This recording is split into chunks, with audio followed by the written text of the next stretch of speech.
Para mí es un verdadero honor estar nuevamente en esta cumbre de Asobancaria, donde estuve en varias ocasiones, primero como analista, como funcionario que trabajaba en las finanzas internacionales, después como senador de la República, después como precandidato y candidato presidencial, y hace un año en esta conferencia tuve el inmenso honor de contarles a ustedes cuál era la visión de país con la cual queríamos hacer ese largo camino hacia la presidencia de la República, ganándonos el respaldo de los colombianos, y hoy me complace estar acá como su presidente, como el presidente de todos los colombianos, con el propósito de unir a nuestro país pensando en el futuro.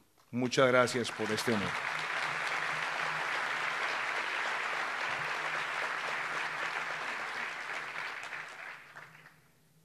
Esta mañana, cuando estaba ajustando algunas ideas que quería compartir con ustedes, me encontré con un texto del maestro Fernando Pessoa que se llama El banquero anarquista. No es una invitación a que tomen ese camino, por supuesto.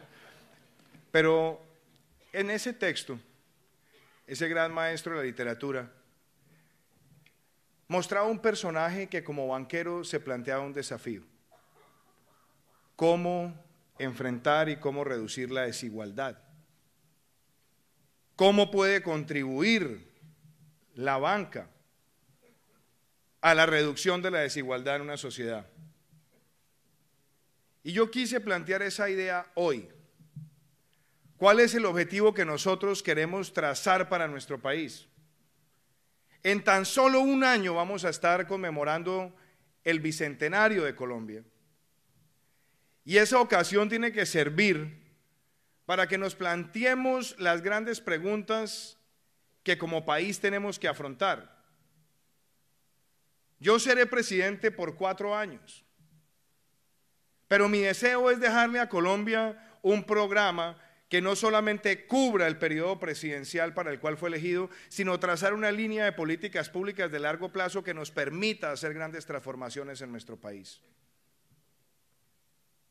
Hoy tenemos que dejar de lado las discusiones que muchas veces terminan quedando en el espectro de la controversia ideológica y preguntarnos qué es lo que tenemos que hacer para unir criterios, concentrarnos en lo que nos une y no seguir ahondando las diferencias en las cosas que nos dividen. Si empezamos por ahí, la construcción de un pacto por Colombia, que el pacto reconoce que hay diversidad de pensamientos, reconoce que hay diversidad de opiniones frente a muchos temas, pero que nos tiene que obligar es a concentrarnos en aquellas cosas que nos pueden hacer transformaciones estructurales como país. Colombia es un país de grandes logros. Colombia es un país que en los últimos 50 años ha hecho saltos fundamentales en muchísimas materias. El solo hecho de haber aumentado la expectativa de vida es un triunfo de la salud, a pesar de los retos. El hecho de haber expandido los ingresos de los ciudadanos y ver una clase media emergente que quiere con vigor seguir creciendo, también es una conquista de lo que hemos sido capaces de lograr como país. El haber tenido la posibilidad de desarrollar base industrial en más de 22 ciudades con habitantes que superan los 100.000 o 200.000, nos demuestra que ni siquiera las inclemencias logísticas son capaces de prevenir que este país tenga vocación productiva.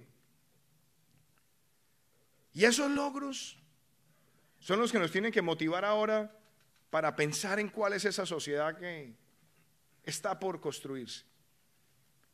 Y ahí es donde quiero empezar por el tema de la equidad. El gran objetivo de nuestro gobierno, el gran objetivo que tenemos que consolidar como sociedad es la equidad. Y eso implica que empecemos a darnos cuenta que en este sistema social que tenemos hay fallas por corregir que son enemigos del desarrollo y que son enemigos de la equidad, que se ciernen como amenazas o como obstructores del proceso de la construcción de equidad. Y ese primer elemento a vencer, para mí, es la informalidad. La informalidad laboral en Colombia, que supera el 50%, lo que termina haciendo es evitando que más personas puedan construir un anhelo estable de una vivienda propia, construir la base de ahorro para la educación de sus hijos y ser propietarios. Es peligroso que en la sociedad nosotros miremos la encuesta del DANE, que le pregunta al ciudadano: señor o señora, ¿ha trabajado usted al menos una vez con o sin remuneración? Y se contesta sí, y entonces queda inmediatamente incluida en la población ocupada, y nos da 22 millones de compatriotas. Ahora, ¿cuántos contribuyen a pensión y salud? Menos.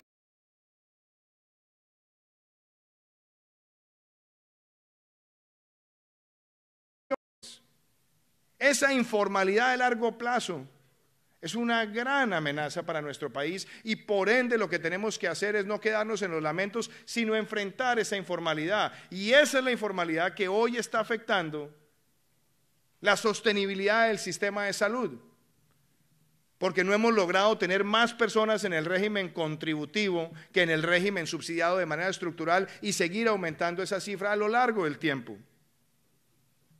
Y es la misma que afecta la sostenibilidad del sistema pensional, porque por más que tengamos una sociedad donde aparentemente hay tasas de reemplazo, lo cierto es que como son muy pocos los que están en el sistema laboral de la población ocupada, entre comillas, lo que terminamos viendo es un sistema pensional que, de seguir así, va a tener cada vez más estrés financiero. Y eso también repercute en el sistema tributario, porque países con los cuales nosotros nos podríamos comparar, al tener más población en la formalización, lo que tienen también es una mejor base de contribuyentes. Si no formalizamos, no vamos a poder dar ese gran salto de ingresos que nos permita a nosotros ser un país distinto. El otro obstáculo que yo quería mencionar en esta tarde tiene que ver con la ilegalidad. 7.000 millones de dólares al año de contrabando. Contrabando que se ve en distintos sectores de la economía. Minería criminal, violencia, corrupción, que es otra amenaza al desarrollo de una sociedad. Cuando se pierden recursos de la alimentación escolar, recursos de la infraestructura, recursos de la salud, ahí lo que terminamos viendo es otro factor que atrapa el ímpetu de querer progresar. Otro enemigo es la ineficiencia, y la ineficiencia tiene que ver con la capacidad del Estado de ser el verdadero ejecutor de políticas públicas.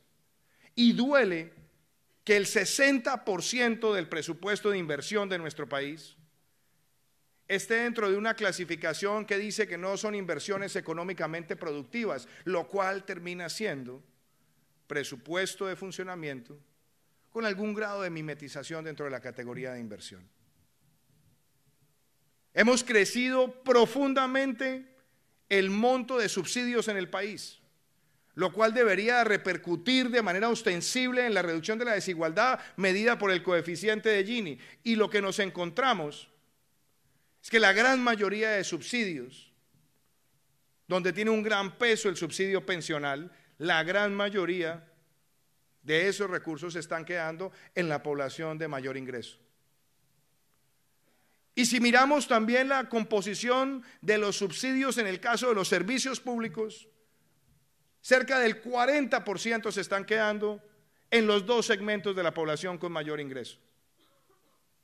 Esas son ineficiencias y son aún más difíciles de apreciar cuando nos damos cuenta que el Gini después de impuestos, comparado con el de antes de impuestos, es muy similar. Estamos fallando en la efectividad también de ese gasto social para llegar a los más vulnerables.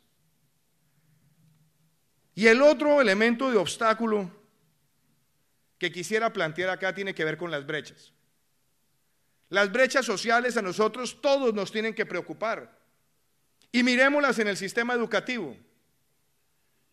Mientras unos niños nacen con todos los micronutrientes para el desarrollo de su corteza prefrontal del cerebro, con aptitudes para el conocimiento, para las facultades cognitivas y no cognitivas del aprendizaje, y esos mismos niños van al preescolar 2 o 3 años, y esos mismos niños van al colegio a jornada única, y esos mismos niños tienen acceso al bilingüismo y a la infraestructura y a la educación superior. Otro segmento de la población, por su nivel de ingreso, no tiene los micronutrientes, no va a la educación preescolar, llega a la media jornada y todavía seguimos exigiendo que por qué no tiene un mejor desempeño en las pruebas internacionales y con dificultad tiene acceso a la universidad y tiene una enorme tasa de deserción que claramente está concentrada en esos factores de ingreso. Esas brechas se ven en el sistema de salud, donde unos pueden acudir al aseguramiento prepagado y tienen ostensiblemente mejor acceso a medicamentos, a servicios especializados y a tecnologías. Si lo miramos también en el caso de la vivienda es aún más pasmoso. La condena al arriendo eterno, la carencia de acceso a fuentes de financiamiento, el quedar muchas veces prisioneros del gota a gota, y ver también esas brechas entre regiones son aún más escalofriantes. Yo tendría que decir que otro de esos obstáculos que tenemos para la construcción de la equidad y el desarrollo tiene que ver con la incertidumbre. El no tener reglas de juego aseguradas y de manera transparente, estar sujetos muchas veces a la ambivalencia de decisiones judiciales que no guardan coherencia con pronunciamientos anteriores, donde no hay una unidad de criterio jurisprudencial, donde tenemos 14 reformas tributarias en 25 años, donde tenemos más de 68,000 resoluciones o 17,000 decretos en un lapso de 15 años, muestra que hay una gran fragilidad en la permanencia de las reglas de juego. Y enumero todo esto no para que nos quedemos ni en el diagnóstico ni en la lamentación, sino para invitarlos a que construyamos una agenda para modificar estas cosas y darle a Colombia una senda tranquila para la construcción de la equidad.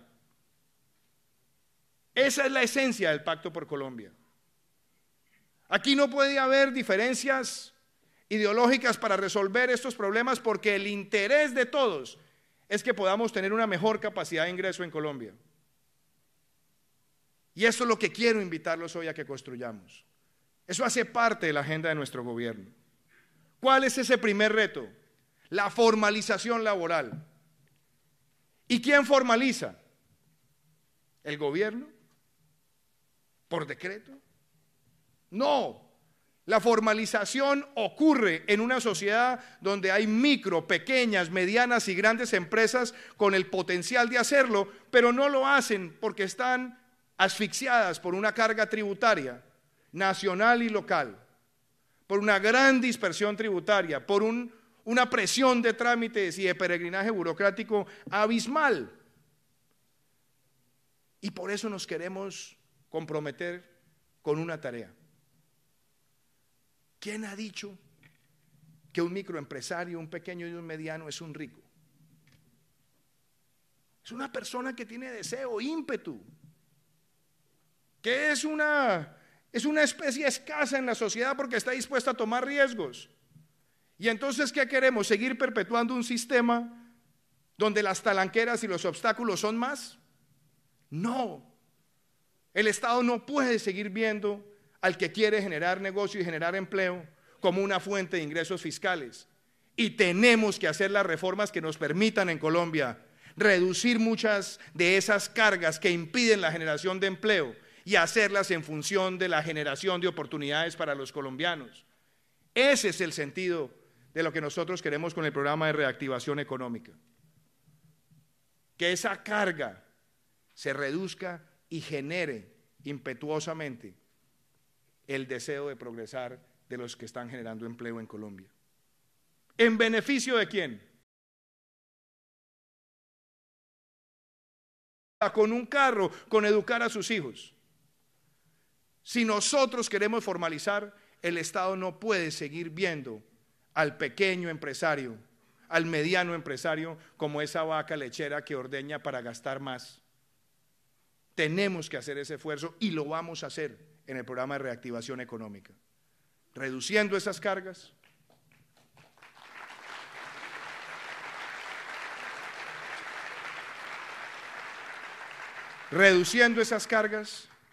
y también desregulando, eliminando trámites innecesarios. Pero nuestro reto de gobierno también tiene que ser la defensa de la legalidad. Y la legalidad significa ese matrimonio de seguridad y justicia en todo el territorio. Hace una semana lanzamos el programa El que la hace la paga, fortaleciendo las redes de participación cívica, acompañando el trabajo de las autoridades. Hemos estado en los territorios, como lo dije tantas veces, hablando con la ciudadanía y volviendo a crear un ambiente de seguridad que tampoco puede estar envuelto en consideraciones ideológicas, porque la seguridad no es ni de izquierda ni de derecha, es un bien público necesario para que un ciudadano pueda ejercer plenamente sus libertades. Hoy le decía a la comunidad de Cartagena, después de haber estado en Urabá, que íbamos a combatir el Clan del Golfo. Hoy fueron capturados 2 de sus más peligrosos cabecillas. El fin de semana, la cabeza de la oficina de Envigado. Y seguiremos en todo el territorio enfrentando el crimen organizado, porque el país que queremos construir es el país donde se le pone punto final a las amenazas de la criminalidad sobre los ciudadanos.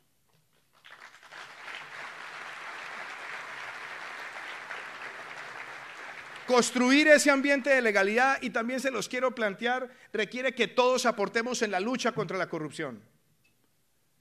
La lucha contra la corrupción es de todos, no es ni de izquierda ni es de derecha, y todos los esfuerzos sirven. Sirve la consulta que tendremos a 2 días, la cual voy a votar, porque aquí tiene que todos los colombianos tener la vocación de participar en ella. Pero también sirve el paquete normativo que presentamos. Un paquete normativo donde queremos que los delitos contra la administración pública sean imprescriptibles, que tengamos los pliegos tipo en muchos más sectores, que limitemos el número de periodos en las corporaciones públicas, que elevemos a deber constitucional el reporte de la declaración de renta y de activos de los funcionarios, que desmantelemos los carteles de únicos proponentes y los abusos de la contratación directa. La lucha contra la corrupción tiene que ser de todos los colombianos, y aquí también quiero invitar al sector privado. Hay que buscar la sanción social de las empresas a las empresas que se quieren hacer valer con medios fraudulentos para acceder a negocios.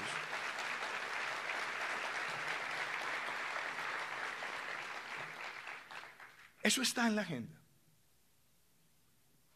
Pero esta agenda también tiene el principio de tener un Estado austero y eficaz. Todos queremos en este momento que el Estado colombiano sea más eficiente, elimine duplicidades, racionalice el manejo de las nóminas para que no estemos viendo nóminas paralelas crecer según la función impetuosa de muchos funcionarios de premiar ciertos acuerdos de camarillas.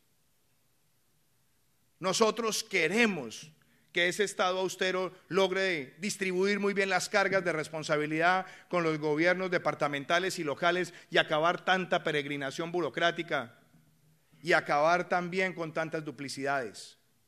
Vamos a hacer todos los esfuerzos para que el Estado genere esos ahorros permanentes en función de tener mejor capacidad fiscal. Y yo sé que se han presentado discusiones en los últimos días. Discusiones que muchas veces se prestan para comentarios tendenciosos.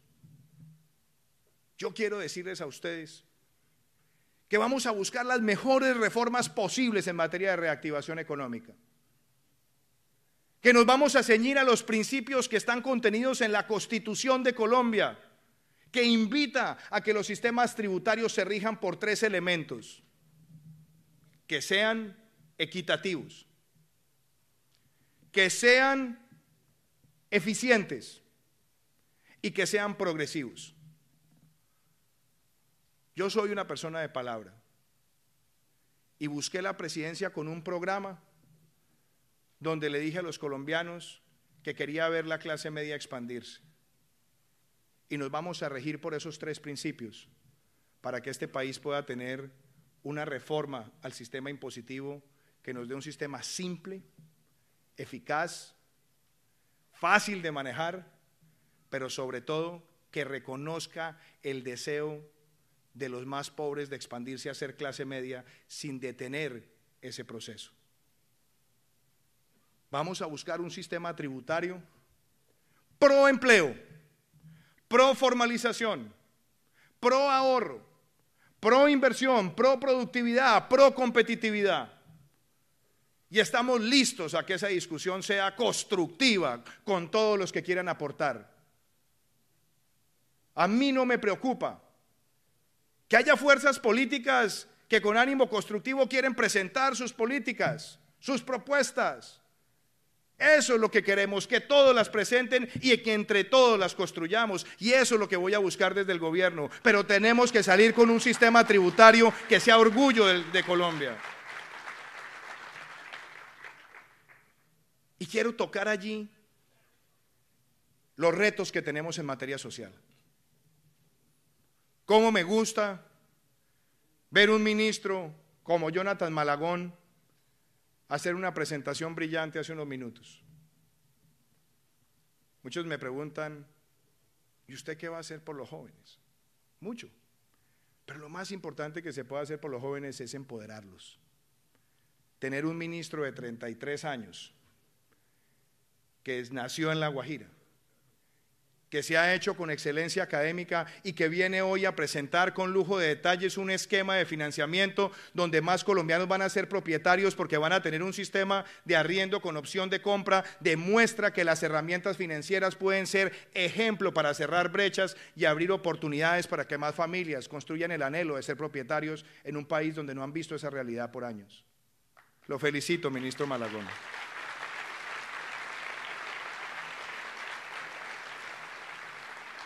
En el sistema educativo vamos a hacer apuestas de verdad y de fondo.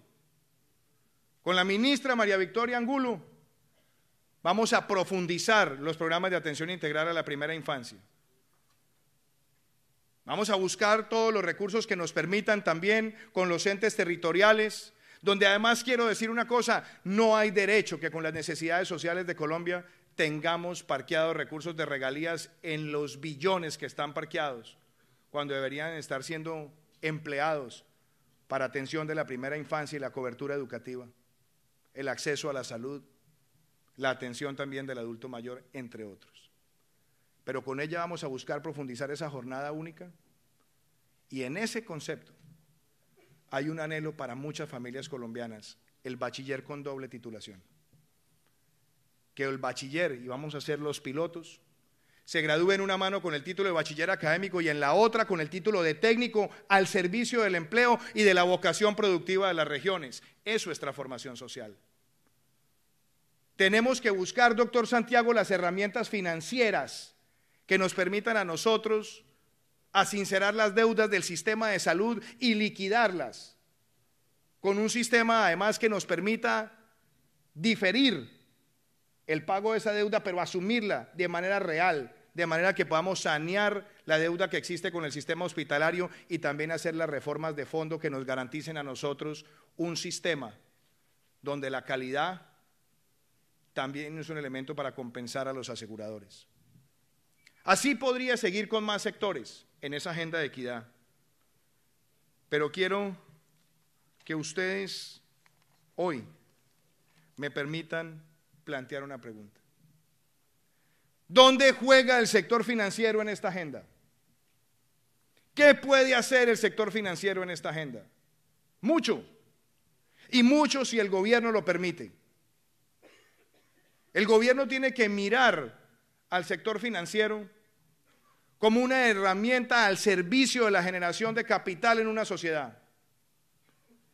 Y una de las cosas que a mí más me ha dolido es que se haya rechazado la educación financiera en los últimos años como un factor para mejorar la calidad de los estudiantes.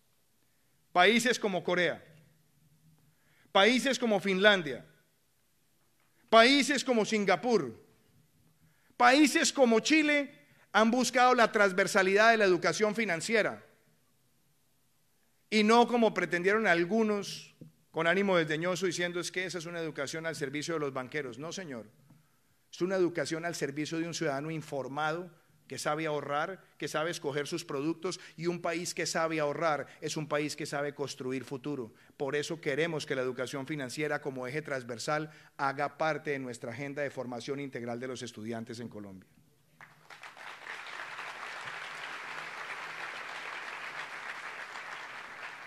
Tenemos que cambiar muchos elementos del marco regulatorio para que la tecnología financiera llamada fintech se profundice en Colombia. A mí, mis hijos a veces me dicen que soy uga uga, porque se preocupan cuando ven que por ahí tengo efectivo. Ellos ya tienen sus cuenticas de ahorro, por lo menos mi hija mayor, todos los días me habla sobre tecnología y sobre giros, no sobre giros, sobre giros. Y los otros sobregiros son míos.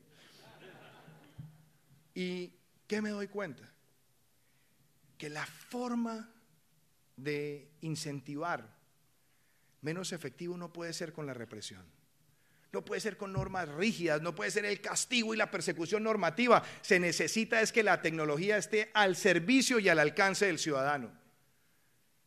Y por eso tenemos también que tomar decisiones. No podemos seguir cargando tanto a los planes de datos si queremos nosotros profundizar el acceso a esas herramientas, porque esas herramientas mejoran la calidad de vida de un ciudadano y además lo protegen, porque al no tener que hacer transacciones grandes en efectivo, lo que estamos garantizando también es que menos ciudadanos estén expuestos a la presión de la violencia. Entonces quiero que este gobierno sea el gobierno de las tecnologías financieras, donde traigamos además las mejores estructuras de blockchain como mecanismos de protección y que incentivemos al ciudadano al uso de las mismas.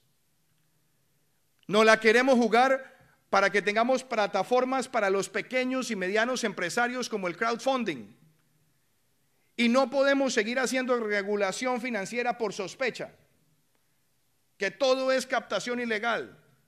Tenemos que buscar las mejores herramientas para velar por la transparencia y el buen manejo de esas plataformas, pero el crowdfunding lo que es un mecanismo para que los emprendedores tengan mecanismos alternativos de financiamiento, y queremos que Colombia en estos 4 años avance en esas materias. Lo mismo ocurre con los mercados de capital. No podemos seguir siendo un país con menos de 80 empresas listadas en bolsa y menos de 7 empresas que transan más de $5 millones día. Los mercados financieros son un vehículo donde el ahorro colectivo se traduce en darle recursos a las empresas que quieren progresar. Y ya se lo dije la semana pasada al doctor Juan Pablo Córdoba en el encuentro de Asobolsa. Hay que hacer esa actualización normativa para que esos mercados de capital se desarrollen. Hay que llevar nuevas empresas a los mercados de capital. Hay que llevar inclusive empresas públicas para que puedan emitir deuda y que eso además sirva para su transparencia corporativa y la exigencia de los ciudadanos sobre el buen manejo de las empresas públicas. Hay que profundizar el mercado de rentas vitalicias. Hemos avanzado en materia de seguros educativos, pero no hemos llegado que llegue hacia la base de la pirámide, y ahí vamos a trabajar también para que desde el Fondo Nacional del Ahorro podamos llegar con esas herramientas.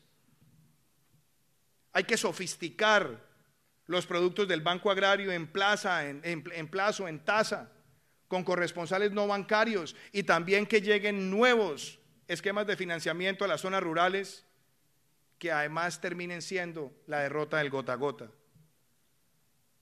Yo quiero que este país desarrolle los microseguros de la mano con el crédito rural. Quiero que tengamos el mercado de bonos de protección para desastres naturales, lo que se conoce en el mundo financiero como los cat bonds, en un país que cada vez está más expuesto a riesgos hidrometeorológicos. Son herramientas financieras al servicio de la atención de desastres. Que el factoring también sea un vehículo a través del cual se pueden financiar empresas emergentes. Y que la inclusión financiera, para que los ciudadanos puedan tener el recurso semilla, el recurso de expansión, el recurso del capital de trabajo, la máquina de coser, el carro de ventas, el taller y el satélite sean una realidad. Yo creo en esa sociedad y creo que esa sociedad es posible. Una sociedad donde acabemos las estigmatizaciones de los sectores simplemente para que algunos pretendan nutrirse de lo que llaman el rechazo social.